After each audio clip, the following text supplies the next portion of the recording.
a future where every woman has the opportunity to thrive. Thank you so much for being with us today. I will give the floor to my co-host, Yes Sultan. Thank you, Tasneem. Uh, at first, I want to congratulate all women in the Asia Pacific and other parts of the world with a happy International Women's Day. I wish for all women happiness and success in their career. So let me introduce to our today's moderators. Tasneem Hussain, Nora, BMSS Bangladesh, Dr. Ria Rajkumar, Vice President for External Affairs from MCA India, and me, Yersultan Kusmanov Yerbolulu, from Nora from Kazimsa, Kazakhstan. So next, Ria, next words for you. Thank you so much, Yer Sultan. So once again, officially wishing all of you a wonderful, happy Women's Day. And yes, with this, we are officially starting the webinar. As mentioned, this was an entire week's culmination, and we are finally celebrating Women's Day through this webinar and celebrating the amazing women of Asia Pacific in healthcare. So with this, I would like to give a wonderful introduction to our esteemed guests for the day. First up, we have from India, Dr. Reshma Pai. She's an honorary gynecologist at the Leelavati Jaslok and Hinduja hospitals in Mumbai, one of the biggest hospitals in India. She's a former president of the Federation of the Gynecologist Society in India, ISAR, IAGE, and MOGS, board member of World Endometriosis Society. To be very honest, ma'am's CV is long. This meeting is not enough for me to go on and on and on about. It's out of scope of this webinar. And I would be privileged to share ma'am's CV with all of you because when I saw it, I was awestruck. Ma'am is amazing at her work. It's not only just being a gynecologist, but health advocacy, a patient care, and making sure everything reaches out there. The efforts are imminent, and through this webinar, we're going to discuss all of that. But yes, Dr. Reshma, we are so happy to have you here, and thank you so much for accepting our invitation at such short notice. Thank you. Thanks a lot. Next up, we have Dr. Kabdulina Kimbat. She is a pediatrician from Kazakhstan. She's an MSc in Biomedical Sciences, Neuroscience Curriculum, Neuroscience Traineeship in Genome and Stem Cell Center. We are really happy to have you here, ma'am. And I'm sure there's a lot to understand and know all about your achievements that you achieved back in Kazakhstan. And finally, the third guest, I would just have an introduction. Of course, when they join in, Tasneem would be introducing them. But our third guest is from Bangladesh. She's Professor Dr. Mirshadi Sabrina Flora. She's Additional Director General and the Director General of Health Services, DGHS for Bangladesh, former Director, National Institute of Preventive and Social Medicine, and former Director, Institute of Epidemiology, Disease Control and Research. So these are all the wonderful guests that we're going to have today, and we are going to have a wonderful discussion with our amazing panelists. So with this, I will give it to my co-host, Yer Sultan, to address the first question. I believe the first question was addressed to Professor Mirjadi. Since she's not here, we'll proceed with the question to Dr. Reshma. And yes, I will be taking up this question. Meanwhile, to all our participants, if you have any questions or anything you would like to add, please put it in the chat box. We'll add it at the end. So, ma'am, my first question to Dr. Reshma is, having served as the president of 3 prominent gynecological organizations, including the Federation of Gynecological Society in India, ISAR, IAGE, what challenges did you face in leading these diverse groups, and how did you promote women's leadership within these organizations? Thank you for that, and a happy Women's Day to all of you, and to all the women in the men's lives, the men who are present here. So it's important that we have used this occasion and this platform to talk about a very important matter, that of the role of women in leadership. So I have had the privilege, as just mentioned earlier, of leading all the gynecological organizations of India, our Gynec Federation, which is more than 40,000 gynecologists all over India, the IVF Society of India, the Laparoscopy and Endoscopy Society of India, Mumbai Gynec Society, and now onto the international platform. So I think one important aspect is that when you take over the leadership role of any organization or a company, your motive or your job or your ambition is to take it higher and more and leave it in a better position than when you first entered there. So if you want to take any organization higher, the first thing you have to really do is think and plan about new innovations, ideas. What can you do? The organization is at a certain level. You want to take it much higher. And then we have to, once we have a plan in place, innovative thoughts, ideas, and it takes a lot of time and energy to plan. Once we do that, then we have to make everyone else in the organization come on board, be enthusiastic about this whole concept. We have to really allocate specific roles to people and make them all feel that they are really critical or crucial to that role, and make them enthusiastic about it and want to, do it to the best of their capacity. And once they are performing their roles, we also have to reward them. So that's very important, that you give the praise, the recognition, all of that. So, it has to be an entire teamwork, because nobody really can work alone. So just to give you a couple of examples, like when I was president of the Endoscopy Society of India, there are a lot of good laparoscopic, endoscopic surgeons, women in India, but they were never getting a platform. In all conferences, it was about 90% men were operating and showing the live, surgery and their skills and, sort of exhibiting their, ability, whereas the women were only 10%. And so when I became president, I started a new conference or annual event called Eve Endoscopy. And in that Eve Endoscopy, only women would operate.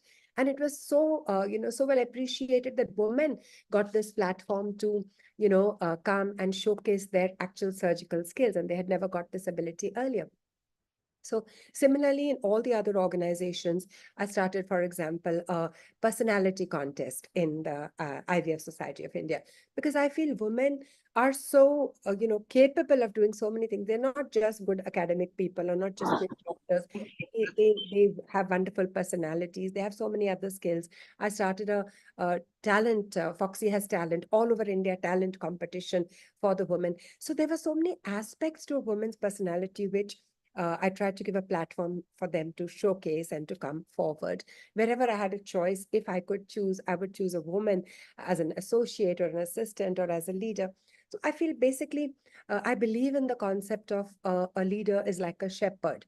You stay behind and you let the bright ones go forward, the smart ones, agile ones go forward, and then the others will follow. And all the time you are standing behind, not letting them know that you are actually leading them or giving them the direction to go forward. So that is how really a leader works. And that's what I have tried. Wow, thank you so much, ma'am. I was actually very excited to know how you managed to be, at the leading position of these organizations. And as you said, there are so many challenges, and it's not just about acknowledging the problem, as you mentioned. Not a lot of female surgeons were operating, but doing something about it. So I'm also someone who aspires to be a surgeon. And when you said that, you had an initiative to ensure that one particular time only female surgeons were operating, is something that truly excites me. So this is truly inspiring, ma'am. Thank you so much for your answer and for sharing this instance. Thank you so much. Um, so next up, Tasneem, I would like to give it to you for the next question. Thank you, Ria. My next question is to Dr. Katharina Kimbat, ma'am. Ma'am, with your extensive background in pediatric medicine and biochemical sciences, as well as your experience as an active participant in medical association, what do you see as the most strict healthcare in Kazakhstan? And how do you envision addressing them? Hello, everyone. I want to congratulate all women with our, let's say, day, Women's Day. And I want to mention that the role of the woman in life, in everywhere, like in career, in profession, our professions, is very important. Also, I would like to say thank you for inviting me for this conference. I'm really happy to share my experience with you, if it would be helpful for you, of course. Talking about pediatrics and pediatrician in general, I would like to mention that Kazakhstan actually have some troubles with that, because many years ago, our healthcare ministry changed the system, especially the system of education, of medical education, and the faculty as a pediatrics was destroyed, because we had only general medicine and other different specialties after the general medicine bachelor.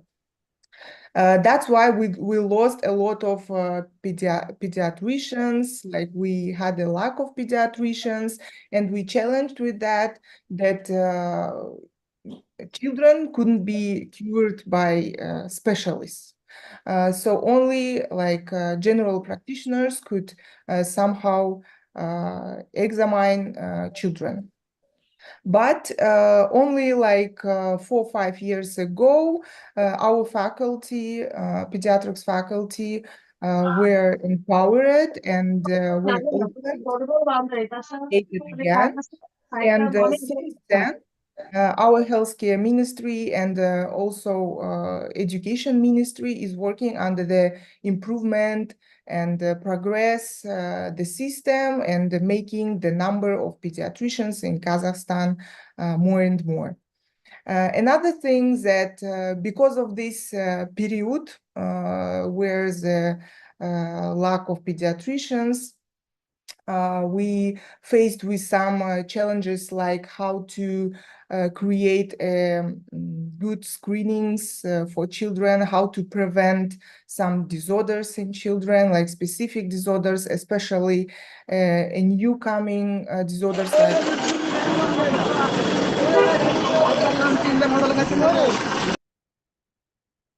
Apologies. I fixed it. Yeah, sorry, ma'am. Go ahead. Mhm. I also wanted to mention about autism spectrum disorders as an example, because this is one of my focused area interests in medicine and pediatrics, especially.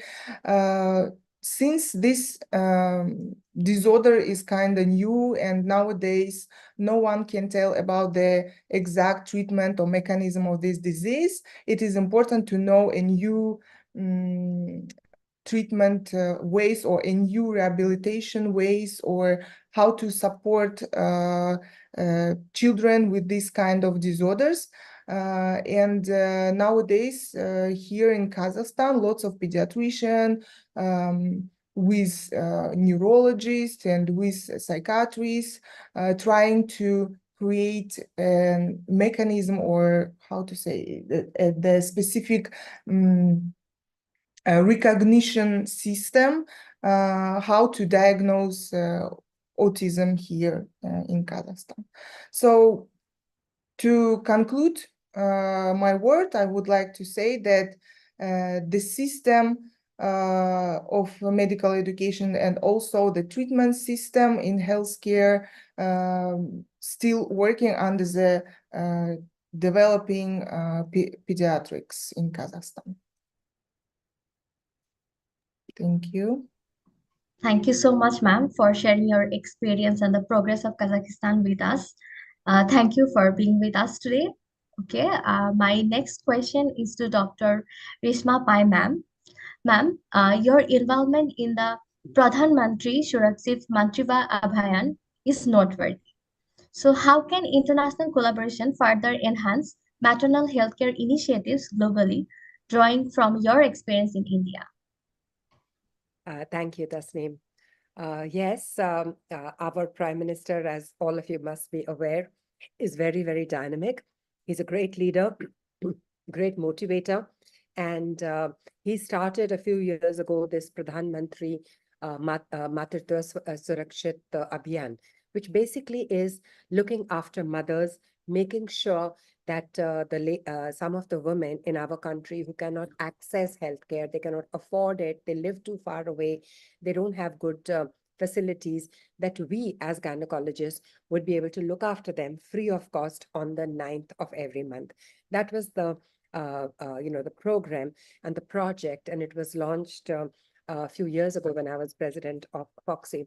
And I had the privilege of motivating more than 1,500 gynecologists at that time to offer free care of pregnant women once a month on the 9th of every month. So this was a very good starting point, that a patient could walk into the doctor's clinic and get good care free of cost.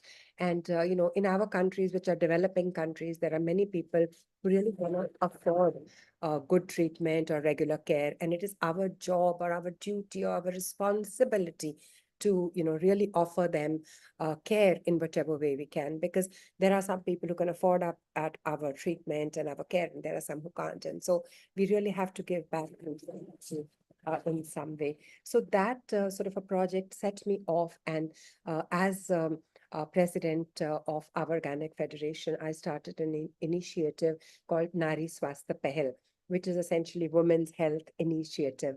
And, like we are talking about leadership skills in women, and I reached out to leaders in every city of the country. And our Gynec Federation has, a small organization in every city, whether it's Mumbai or Delhi or Chandigarh, everyone has a Gynec society.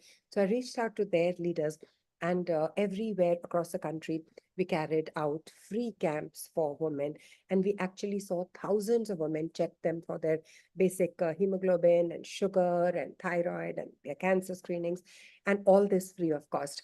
So, it was wonderful. For example, in COVID times, when everybody was going through such difficult times, I was president of the Mumbai Gynec Society at that time, and we started a We Care project. I can't do this alone. So you take everybody with you, enthusiasm everybody, motivate people to even donate. And we really managed to reach out to all the resident doctors during COVID. They were suffering, they were working 24 hours. They didn't even have the basic amenities that they needed, from PPEs to masks to, all the sanitizers. So we reached out to all the medical colleges in the city of Mumbai and gave them all these things. We supplied patients, the pregnant patients over there with all the things that they needed. So it was a big effort, but, at that time, that was what was required. So the important thing is to, challenge yourself, to suit yourself to that timing, whatever is the need of the day, you adjust to that situation. So right now I'm a treasurer of the International Federation of Fertility Societies, and we started a beautiful campaign called More Joy Campaign. This is an international campaign, and it's really about spreading awareness about fertility and infertility. And it's all about education, because today, even young people, like, you'll be surprised to know, yesterday I had a girl who's 25 years old only, and her ovaries have completely failed. She's in menopause at the age of 25. And it was shocking for her to realize this. But there has to be awareness. So this More Joy campaign is across the world. Lots of different organizations are joining in, and they're spreading information about fertility, infertility, taking care of your health, how to plan if you want to go ahead and have children in the future. So I think we have to work with different organizations as our federation, our Gynec Federation. We work with governments, with NGOs, with foundations. Many times I work with a World Health Organization, because we all need each other. I can sit in a position of power and command, but who's going to do the work on the ground? So we have to all work together to scale up our reach. For funding, we have to, reach out to other people. There are a lot of, there is, I know names taken, but right now there's a very, very wealthy funder from the UK who has been in touch with me, wanting to do some work in smaller villages in India. So there are people who want to give. She's originally Indian, but now one of the wealthiest people in the UK. But, they want to give back, but it's not easy to do so. So you need to work together as a team and, change a situation on the ground where it needs to be changed. So I think all of us really have a responsibility, a role to play, the young people especially, because you're coming into these situations where you can actually make a difference, you can be a leader, you can work with others and actually make an impact. So I think that's my take on this. Yeah. Thank you so much, ma'am. Your words are truly inspiring for us. And you are right, ma'am. We really need each other to reach our goals. Okay, thank you so much, ma'am. I will give floor to my co-host, Ria. Thank you, Tasneem. So, next, second question for our Dr. Kabdulina Kumbat. Your journey includes significant involvement in medical education and advocacy, including training future doctors and promoting foreign education opportunities for medical workers. How do you believe advancements in medical education can shape the future of healthcare in Kazakhstan? And what role do you see yourself playing in this transformation? Thank you for the question. I guess Sultan is referring to that. I run also the blog since 2019 about the medical education abroad. And besides that, I provide some lectures to medical students, including Indian and Pakistani medical students here in Kazakhstan. I would like to say that studying abroad and doing different type of student exchanges or professional exchanges are very important because medicine is not staying in one place. It's every time developing, it's every time progressing, and every day we can find some new information, some new scientific papers, some new investigations under different disorders and methods of treatments and etc. So that's why it is important to exchange this knowledge with each other, with different countries, having practical skills in other places, because our healthcare systems and treatment methods could be different worldwide in different countries. That's why it is important that other countries can come to Kazakhstan to see how we can treat, what we do exactly in specific disorders. And same for Kazakhstan. If Kazakhstani students, medical workers can go abroad and see how our colleagues worldwide can treat a specific disorder or other, or using other methods, treatment methods, it is very important. And saying about education, medical education system also is different in every countries, and seeing and knowing this education system also help to students to somehow enlarge their knowledge in any medical field. And besides that, having some contacts, conversations, and works with our colleagues, with medical students abroad is also important, since each other, like each people, each student, each medical worker have their own view to the different disorders. We have different level of education also and skills, and exchanging all of it only helping to doesn't matter if someone is better or worse, but still it helps somehow to make some conclusions and thoughts in different topics.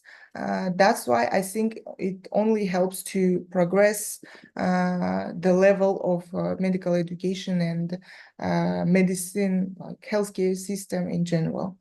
Talking to the role of mine in transformation of medical education or healthcare, I think I'm only at the beginning of my road. I mean, I can say that I did a lot of work under transformation of healthcare system or medical education. But I would like to mention that Each year, I consult almost 100 students, medical students from Kazakhstan about medical education abroad, and somehow trying to help them to understand how this system is the differences of this system, and also how medical students or medical worker can apply for an internship, clerkship, or fellowship, whatever, abroad, or can admitted to the bachelor or master degree abroad or residency abroad. So I hope that at least one of them or a couple of them could apply for it and study abroad. Since I'm doing it from 2019, I almost have some students who later, like after 1 or 2 or 3 years, can text me on Instagram or to my personal Gmail and say like, thank you, I'm already abroad, I'm already studying my master's degree or bachelor or whatever, or doing some internship abroad, and usually thank me that a couple years ago I could explain them how to do it, how to apply for it, and etc. So yeah, I hope I could answer the question. Thank you for the question. Thank you very much. I periodically watching your Instagram page, and I think it's most useful Instagram which I met before for medical students. Thank you. And next question is our third question for our professor, Dr. Rishma Pai. As a speaker at numerous international conferences and authored several books, you shared your expertise globally. Can you highlight key lessons or experiences that have resonated with diverse audiences? And how do you envision furthering the cause of international women's leadership in healthcare through these platforms? Thank you. Yes, I've had the privilege of being an invited speaker all over the world. I've spoken in the US, in Europe, in London, in India, I think more than 500 invited speeches. I'm going now to Japan, next month to Korea. I've spoken in China, in Sri Lanka. So it's very, very interesting and rewarding to actually go and talk to those people, interact with them, because not only do you maybe teach them something, but you end up learning a lot yourself, because there's so much of interaction and cultural exchange. And I think the important thing really is to draw and to retain the attention of the audience. And that is the gist behind it. Important thing is that the topic first that you choose to discuss should be relevant to them. I'll give you an example. A year or two ago, we were invited as a team to give a talk in America on fertility and infertility, etc. And one of our doctors was very keen or was insisting we should stop a talk on tuberculosis. Now, I was completely against it. I said, in America, tuberculosis is almost non-existent. The incidence of tuberculosis in the US is 0.01%. In India, it is very, very prevalent. So in India, you should talk about tuberculosis. But when you go to America and you talk about that, they're not interested because they've never in their life even seen a case of tuberculosis. So the topic has to be relevant. You have to really deliver it very, in a very simple language, very clearly. Try to involve the audience, interact with them, ask them questions, maybe put in a quiz or some kind of an interactive situation. And of course, very visual presentations with lots of pictures or videos or movies. So all of that is, it draws the interest of the audience. And as far as really leadership goes, there are a lot of people working on leadership, especially for women. Our international federation of gynecologists internationally, FIGO, has now very recently, in fact, it's ongoing, started a program called LDI, Leadership Development Initiative. And that is really for empowering women for leadership roles throughout the world, and including in India, which is like a developing country. I had the good fortune last year of going to the US and participating, being an invited participant in the Innovation Equity Forum. This was a Bill Gates Foundation program. They had women, particularly from all over the world, including from Africa, from certain countries which are really not very well off economically. So the whole world almost was represented. And it was really to focus on research in women's health. Because the fact of the matter is that women are always sort of left behind. Research in women's problems, women's health issues have always taken a backseat. Like if there's a new drug, they don't test it on pregnant women or on women who are breastfeeding, because obviously each one is scared. But then the fact of the matter is that there are literally no new drugs for pregnant women or no new drugs for lactating women. So women have been left behind in research and in innovation. So, we have to really work. And in all these forums, I've met women and, in fact, doctors or young people from economically poorer countries. And believe me, they have so much fire in their belly. They want to achieve so much and they're so motivated and so smart that they are likely to go ahead and beat the ones who are born privileged. So I think there's a lot of future for people from all of our countries, who want to achieve a lot more and have maybe not had opportunity all this time. And I want to just reinforce what my previous speaker spoke about, young people. Like my son is a gynecologist. He's just become a gynecologist from Mumbai. And, we've been really encouraging him, though he's had a, education in a big city like Mumbai. But it is important for him to travel abroad, to learn, to interact with other people. It just broadens your vision and your horizon. He's now going to appear for the RCOG, the London exams, the MRCOG exams. So all of that is very important, because you realize, that you are in a little cocoon or in a small area. You think you know everything and you're great. And then when you go out into the world, you realize there's so much you don't know. So many different experiences that the world has to offer you. So I think it's very, very important to widen your horizons, open your eyes, and interact with other people. So let me just end by saying that for a leader, really, if your actions create a legacy that inspires others to dream more, learn more, do more, and become more, then really are you an excellent leader. Thank you. Thank you very much. I completely agree with you. Our modern young generation of modern society is more need traveling to improve themselves.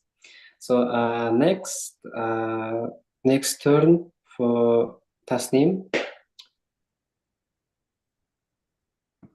Oh, sorry, Ria. Yeah. It's me. Yeah. So this will be the final question, like from us for the panelists. After that, we'll move on to questions from participants, if any. So our final question is to Dr. Kapdulina. The question is, as a specialist in foreign education for medical workers, as you mentioned, so many students under you have gone internationally. What insights can you share regarding the integration of international best practices into Kazakhstani health system? How do you believe collaboration with global healthcare networks can enhance healthcare delivery and outcomes in Kazakhstan? And just adding one more, how do you think in general us medical students can benefit from such international programs? To be honest, I really do believe that it's really helpful for us, for each of us. Talking about our last experience as an founder, one of the founder of Kazakhstan Medical Students Association here in Kazakhstan, I would like to mention that before working in this organization, we didn't have a lot of opportunity to go abroad and to do some practice or internship or study abroad as a medical student. It was really difficult. Yeah, of course, we had some academic mobility. We call it academic mobility. here in Kazakhstan. Some medical students could go abroad, but usually it was only like the nearest borderette countries, like Asian countries, like Middle Asian countries, right? Like Uzbekistan, Kyrgyzstan, Russia, because they are all bordering with us, with Kazakhstan, and mostly our medical students and workers could go only that countries to for practicing, for enlarging their knowledge. But by creating and founding our association, Kazakhstan Medical Students Association, our medical students could have an opportunity to go really far, like overseas, to see how medical workers, medical students study and work there, to know, to find some new methods of treatment of disorders and etc. Like, it gives us actually a big opportunity to enlarge, to progress, to change somehow our healthcare system or medical education system.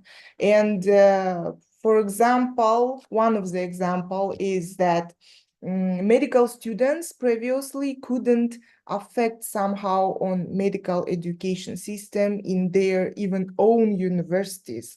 But by working in the association, medical students could be heard by administration of the university, by the by the education ministry, like we can somehow give a voice, give our opinion related to the system and somehow to affect on the system. And of course, it helps to improve our medical education system because not all not all lecturers or administrations of medical universities or even ministry could understand students. Mainly medical students study and they could know more better than other people about what they should study, which, let's say, credits, like time, hours of the different disciplines should be more or less, like where they should make some stress on different topics. And I think students' voice every time should be heard by administration and ministry of each country and each university. And our association actually proved that medical students' voice could be important, and not even could be, it is important in improving, in developing the system, healthcare system and medical education. That's true. Saying about the even assemblies, when medical students worldwide just have their meetings to discuss different topics. It is also important because each country can present their challenges, their problems and troubles in medical education or whatever in all 6 committees, different committees. And by discussing it together with the people who have another view to different problems, could somehow find the correct way to solve these problems and challenges. So yeah, definitely the associations, our like exchanges, traveling around and having this all practice help to improve healthcare worldwide, not only in Kazakhstan or on other countries. Thank you. Can I just make a comment here in reaction to what you have said? I think that's very important, all the points that you got out. And in our field of, as you know, I'm a gynecologist, we have the WATOG, the World Association for Trainees in Obstetric and Gynecology. And this WATOG organization has trainees or very young gynecologists from all over the world. It's an international organization now. And they're, they've become so prominent that every event now, even our international federation, in every committee, they have compulsorily included one participant from this young people's organization. Our International Federation of Fertility Societies now wants to collaborate with them. Every conference, every meeting, every association wants their representatives to come on board. So we get to hear what the young people have to say, and we give them a platform to learn along with the senior people so that they become leaders as they grow. So I think that's very important. And to recognize these young people's associations and organizations. And like I have a personal example of how we should really try to bring about a change in medical practice. Like my daughter is an engineer. She went to the best university in the world, which is MIT in Boston. And every 6 months, compulsorily, those people have to do an internship in another any of the organizations. For example, like for 3 months, they would go work in, like she worked in Google, for example. Then 3 months, they worked in Boeing. For another 3 months, she worked in an international bank. So what that does is by the time they graduate from their training program of engineering, they have experienced a little bit of many different things and they know what they want in their lives. Unfortunately, medical practice is not like that. We enter a medical college and we stay there till the end and we have no exposure to the outside world. So if we could, in our medical sort of education, have small breaks in between where that student has to compulsorily go and work, maybe abroad, maybe in another state, maybe in a neighboring place, or with somebody else, so that they get to know what the world is, what they like, what they don't like. So many times as medical students, we choose our speciality without even having worked in it for any length of time, without understanding, without knowing. So I think we need to bring about some change in medical education from making it just books and books and books and reading and, going and reproducing what we have read. We don't need to learn that much. Everything is there. So we need more experience-based, more,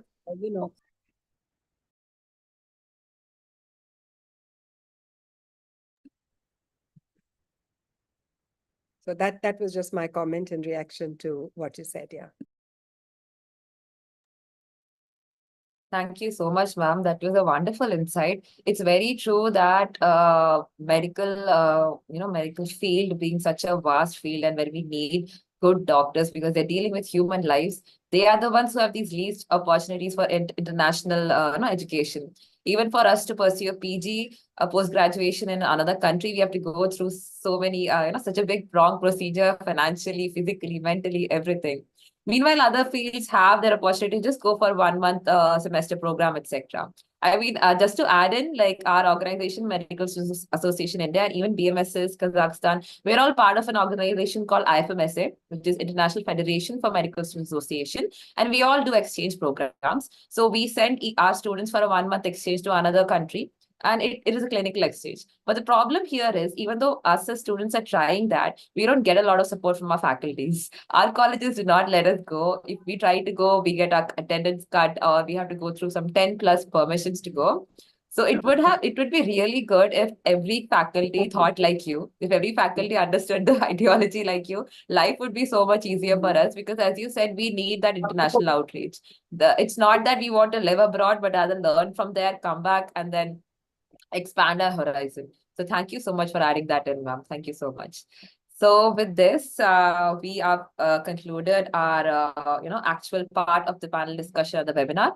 Before we proceed with the Q&A session, I would like request everyone to switch on the camera so that we can capture this moment, even though it's online. It's a privilege to be present here with such distinguished guests.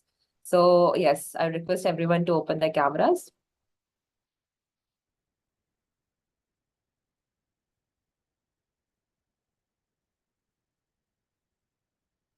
And Partho, you can take over and moderate.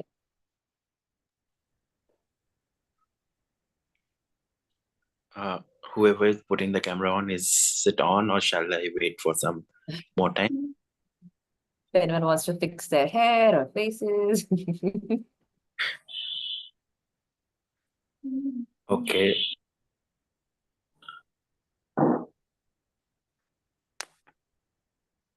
Okay, everyone smile. 1, 2, 3. One more with Scora hearts, maybe. We We'll call make it this is Scora hearts. Vishwa ma'am, if you're going to Korea next, closer, you'll be doing this a lot.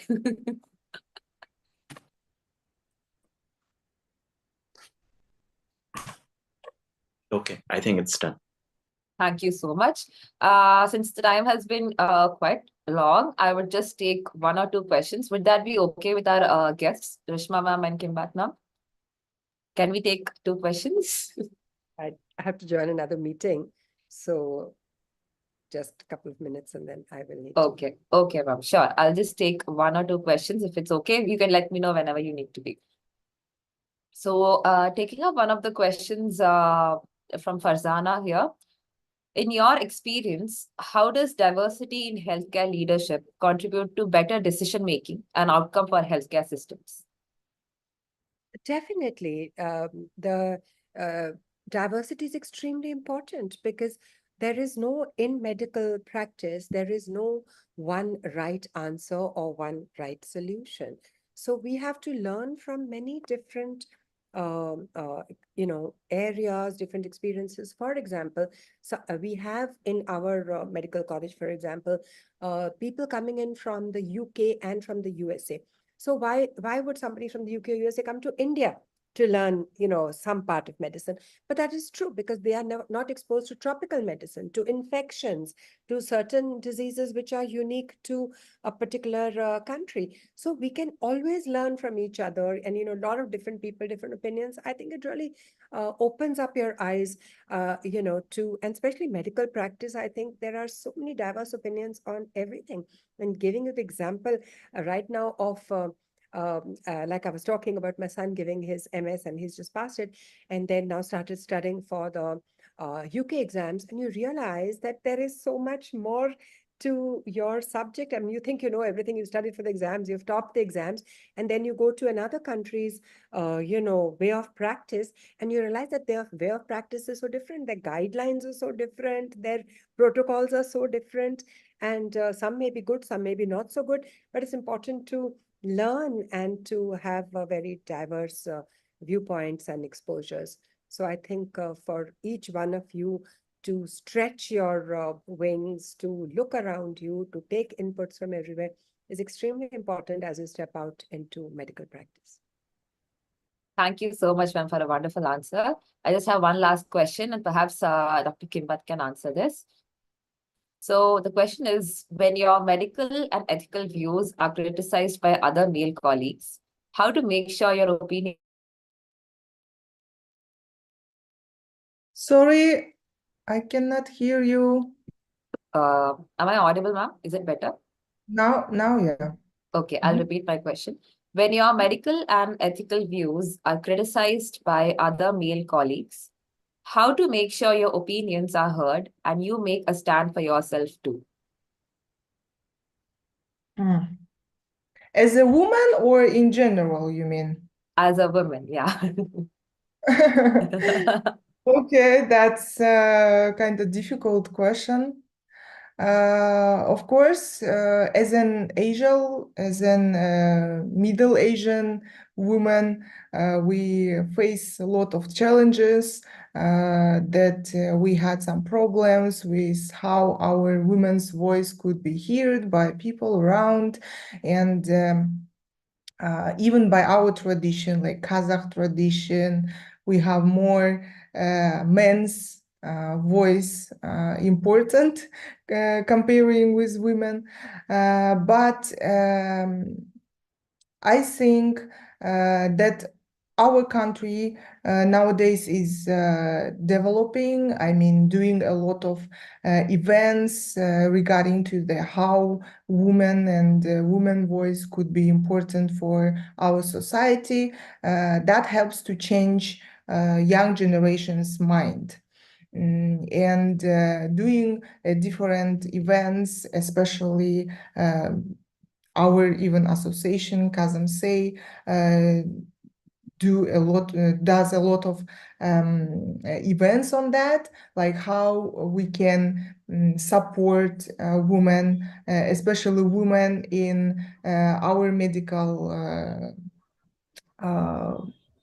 in medicine, like in our profession, since as an example, I can say that we even could have the problem with that women could not work as a surgeon, or because surgery is difficult, and for being a surgeon, doctor should be very smart, and the woman should stay at home and like work, like do a lot of housework and etc.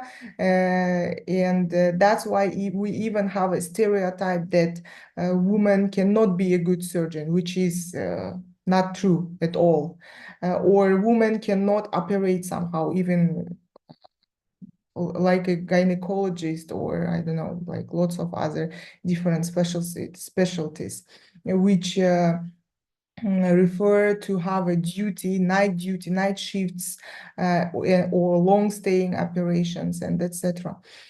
So I think by that lots of women and lots of young generation nowadays change their minds, and we can see by this kind of events that women have voice, that they can present, that they can work, and they can gain some knowledge on specific specialty and be a surgeon or be whatever who they want. That proves that woman voice is much important nowadays. So I think what can we do despite that fact?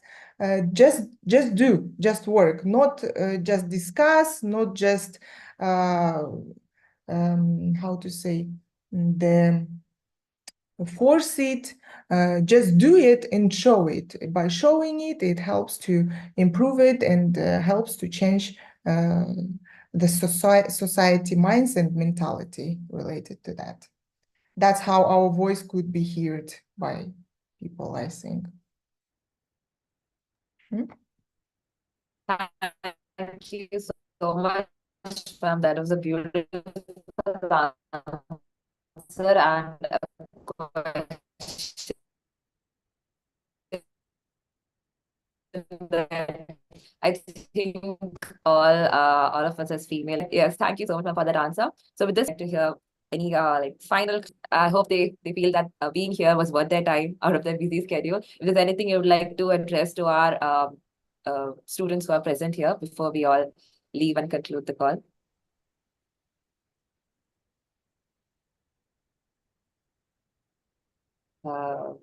Yeah, if Dr. Rishma wants to go first.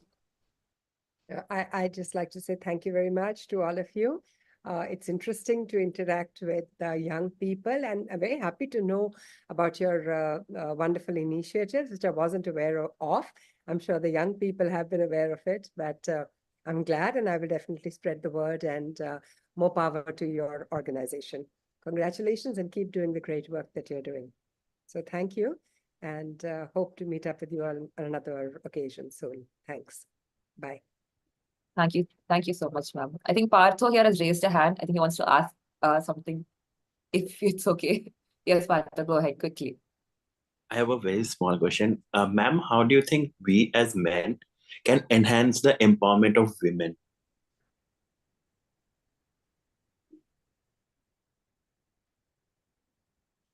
Question directed towards me? Yes, I I mean, think, yeah. I Both think of both. us. Yeah, both. On Women's Day. Thank you for that. It's so wonderful that you men are now taking responsibility or wanting to participate or, sort of work towards women's empowerment. I think that's great. And honest to God, like just this morning, I was giving another interview, if you will, with somebody. And I was like, men today, have you, when you're selecting a spouse, like for example, I was telling the young girls, if you're selecting a spouse, really go for somebody who considers you as an equal, who respects you, who's ready to support you through life, who's honest with you. These are qualities which are going to be much more useful or relevant to you in the long term than finding a partner who is, well settled in life, or is good looking, or has a good position, because all that will change. But the respect that the man has for you will remain always. So it's very, very important that you select the spouse properly. And I think there is more and more awareness today, like celebration on such a grand scale of International Women's Day. I've been receiving flowers and messages whole day, and even got a lovely gift hamper and everything. So people are aware, they're talking about it, and at least little things like that make you realize that, okay, women have been underdogs for a long time. They've been at the bottom rung of the ladder for a long time. It's high time we gave them equal platform, brought them up. And I think even in developing countries such as ours, women really are now almost, I would say, equal in terms of opportunity and in terms of ability, for sure. And and if there are more men like you, Sora, right, Sora, I think we will be reaching our targets and goals very, very quickly. So thank you for asking that question, and thank you for thinking along those lines, and spread this message to your friends so that we'll be achieving our goals very quickly. Yeah. Can I add something? I totally agree with you, Dr. Rishma, and I would like to say that just keep saying your opinion, keep sharing your opinion on this topic as a man. So I think even your opinion, your voice, your speech can help to affect on that and help to empower women. I think so. So keep doing that. Thank you so much, both of our guests, for those lovely answers. And with this, I guess we can conclude. Dr. Kimbat, is there anything you'd like to tell our audience before going on? Because I did give the stage to Rishma ma'am before this. If there is no other question, I would like to, first of all, thank you for inviting me to this event. Actually, I'm already from 2019, is not a participant of the association. I mean, I'm an alumni.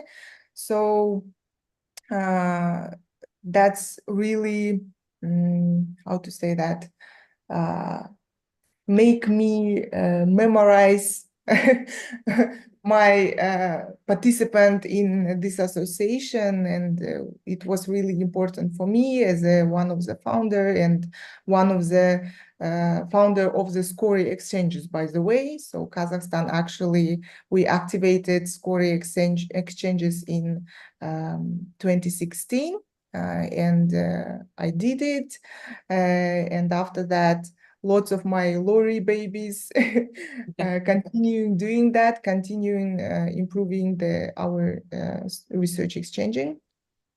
And actually, I thought that we also can discuss about it later. I mean, how to organize committees, works, and etc. But I don't want to take your time, and just want to thank you for inviting me, for these memories, for making me feel good because of these memories. And I also would like to mention men's work under these events and other events related to the Women's Day, because they actually, how to say that, they have a brave, they have encouraged to speak up, to say that women's voice, that women's role is important in our life. And I would like to thank you for that. Keep doing that, and I'm sure that we will have a total equality in between women and men's power in our countries, especially in Asian countries. Thank you. Thank you. Thank you so much, ma'am. And yes, with this, we've come to the end. If our moderators would like to add anything, you can go ahead. And yeah, Dr. Rishma had to leave urgently, so he just informed me. But yes, we are done with it. Dear Sultan, Tasneem, if you'd like to add anything, closing words as moderators, please go ahead. Yeah, sure.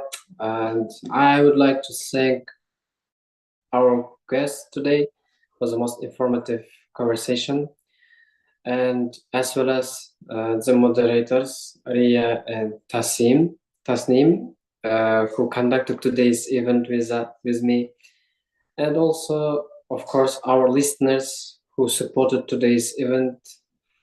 Thank you very much, and happy International Women's Day. And I wish you to enjoy with this wonderful time. Thank you.